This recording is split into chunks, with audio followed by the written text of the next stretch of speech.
G20 देशों के शिखर सम्मेलन में शामिल होने के लिए दिल्ली आए कई नेता महात्मा गांधी को श्रद्धांजलि देने के लिए रविवार को राजघाट पहुंचे।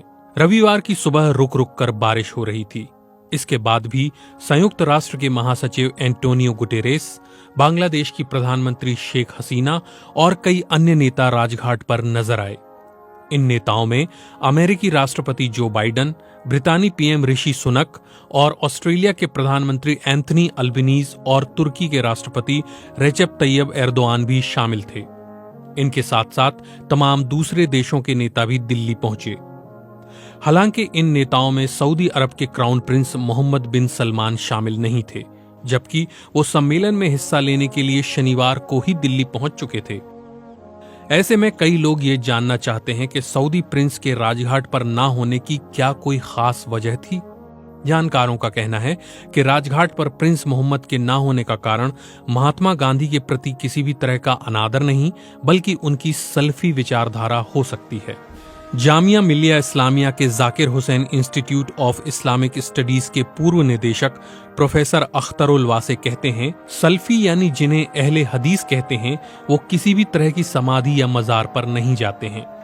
इस्लामिक स्कॉलर जफरुल इस्लाम खान बताते हैं कि उनके यानी सल्फी विचारधारा को मानने वालों के यहाँ तो कब्र को पक्का बनाना तक गलत है। इस्लामी न्याय शास्त्र यानी फिक्ह यानी ज्यूरिश प्रूडेंस के 5 प्रमुख सिद्धांत हैं: हनफी, शफई, मालिकी, हम्बली और जाफरी। जाफरी या फिक्ह जाफरी शिया समुदाय से संबंधित हैं, बाकी चारों सुन्नी समुदाय से जुड़े हैं। भारत में अधिकतर मुसलमान हनफी सिद्धांत को मानते हैं। सल्फी या अहले हदीस खुद को इन सब से अलग मानते हैं। उनका मानना है कि ये सभी विचारधाराएं इस्लाम के आखिरी पैगंबर मोहम्मद की मौत के सदियों बाद वजूद में आई हैं और ये इस्लाम को लेकर अलग अलग इमामों की व्याख्याएं हैं। इसलिए इनमें बहुत सी वैसी बातें शामिल हो गई होंगी जो पैगंबर मोहम्मद के जीवन से अलग होंगी। अहले हदीस सिर्फ इस्लाम के पवित्र ग्रंथ कुरान और हदीस के अनुसार इस्लाम को मानते हैं। हदीस से आशय पैगंबर मोहम्मद की कही गई बातें और अलग अलग समय में रसूल ने जिन कामों को अंजाम दिया उन पर आधारित संग्रह हैं। जफरुल इस्लाम कहते हैं कि 19वीं सदी में जब भारत में वहाबियत यानी अहले हदीस या सल्फी विचारधारा का प्रसार होने लगा तो ब्रितानियों ने उसे गैर मुकल्लिद भी बुलाया, यानी वो जो किसी का अनुसरण नहीं करते हैं।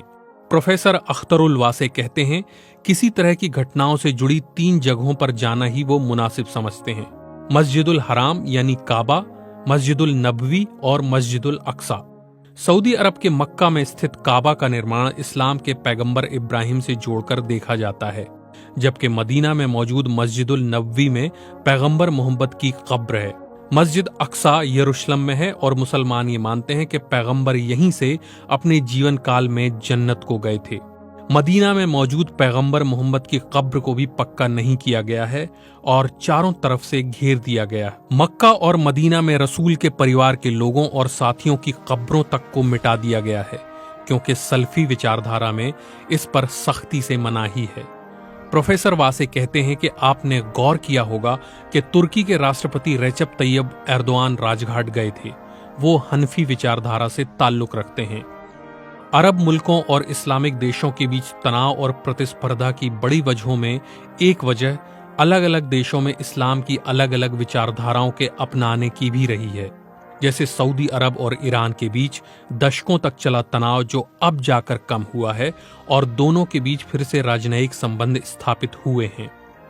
इस्लामिक जानकारों का कहना है कि मुसलमान होने के लिए जरूरी है एकेश्वरवाद, रसूल के इस्लाम के आखिरी पैगंबर होने पर यकीन और मृत्यु के बाद जीवन।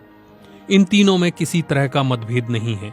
फिर रसूल और उनके साथियों की मौत के बाद एक समय आया जब अलग अलग इमामों ने धार्मिक पुस्तकों और घटनाओं की व्याख्या अपने अपने ढंग से की। इन व्याख्याओं में भौगोलिक स्थितियां और दूसरी तरह के कारण शामिल थे। इन्हीं से मतभेदों की शुरुआत भी हुई। हालांकि इस मामले में भी शियाओं और सुन्नियों के मतभेद की एक लंबी कहानी है।